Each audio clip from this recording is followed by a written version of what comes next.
Please could you say more about the surface of the present moment and going more deeply into the present moment? Thank you.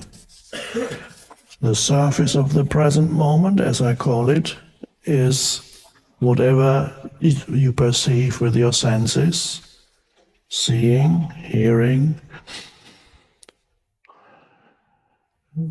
smelling, touching, whatever. So that's the surface of the present moment is sensory perception, external. And that's already beginning to become more acutely aware of sensory perception. It's a way of entering the present moment. The expression you can use for that is come to your senses. Come to your senses. Because when you come to your senses, you step out of the stream of thinking. So to really give attention to something, you withdraw by giving attention to sensory perception, what's around you. You withdraw attention from thought. So there's not enough consciousness available now to make thoughts, because the consciousness is not directed towards sense perception. And that's the surface of the present moment. And that's already a wonderful thing, to wake up into your surroundings where you are. And you realize you might have been for hours trapped in your thought, only peripherally aware of your surroundings. And then you,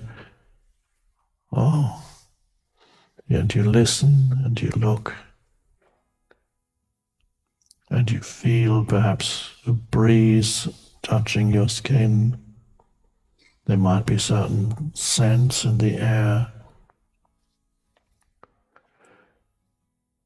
And that's I call that the present moment, but it's the surface of the present moment. And then you become aware of yourself, not as the person, but as the consciousness that is perceiving, because without consciousness there would be no perception.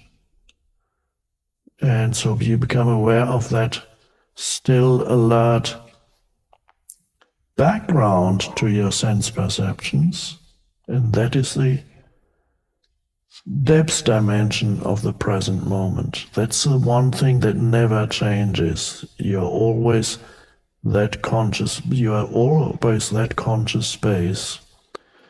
Now what the surface of the present moment undergoes continuous change, of course. There's the continuous flux of phenomena. And what does not change is the depth of the present moment, because the depth of the present moment is the space of consciousness. So at the deepest level, the present moment is the unconditioned consciousness, the space for everything. And you can be rooted in that, and then you relate to the world, the surface world, which really includes your thoughts too. Although your thoughts are invisible relative to the depths of the essence of who you are as consciousness, even your thoughts are a surface phenomenon. In the same way that the ripples on the surface of the ocean are a surface phenomenon. But of course the ripples are one with the ocean. I often use that ripple analogy, waves or ripples. The only tragic thing is if the ripple doesn't realize that it is essentially the ocean.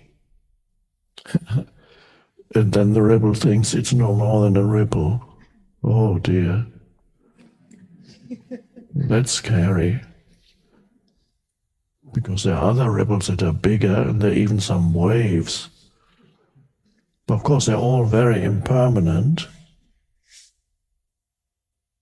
But if the ripple realizes the attention of the ripple is no longer just on the surface of the ocean, oh, what's the next thing I need? Oh, that ripple looks scary. I need a different ripple. I run away from this one. Oh, this one is nice. I love you. Come with me. I need you. I need you. Please come. Now, if we get together, we can both become a bigger ripple. Okay, let's get married.